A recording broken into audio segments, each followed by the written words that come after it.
মহাপ্রভুকে জড়িয়ে ধরেছে। মহাপ্রভু বলছে, মা তুমি এসেছো? হ্যাঁ রে খোকা।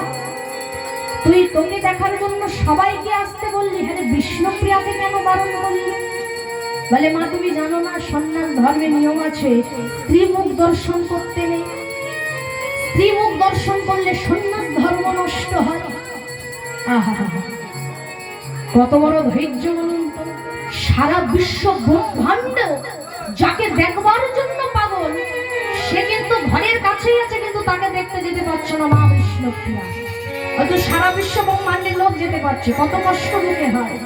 শুধু এখানে স্ত্রীর আর স্বামীর সম্পর্ক নয়, এখানে ভক্ত আর ভগবানের সম্পর্ক দেখতে হবে, যে ভক্ত কত বড় বাবা মনে পাথর বেঁধে ঘরেতে আছে।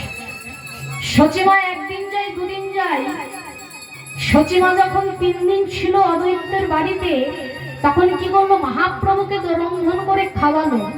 কিন্তু ফেরার দিনে বলেছিল যে নিমাই আমি তো চলে যাব, আমি তো তোকে 3 দিনের জন্য হলেও কাছে পেয়েছি, কিন্তু ওই ছোট্ট বিষ্ণুপ্রিয়া সে কি পেল রে, তার জন্য আমি কে নিয়ে যাব, কি বলবো?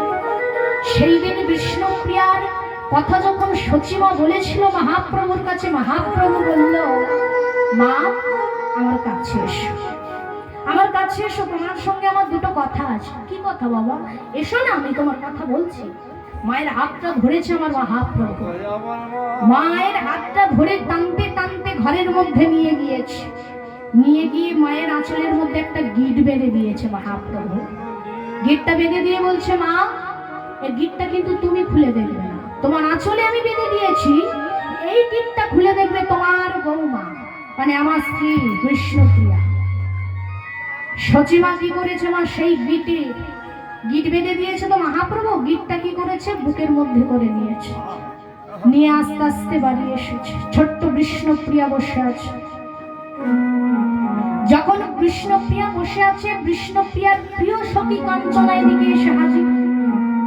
আরে প্রিয়া, কি হয়েছে? তুই আমাকে ডাক পাঠিয়েছিস, এমন করে বসে বসে মন খারাপ করে কাঁদছিস? বিষ্ণুপ্রিয়া বলছে, কাঞ্চনা রে, যে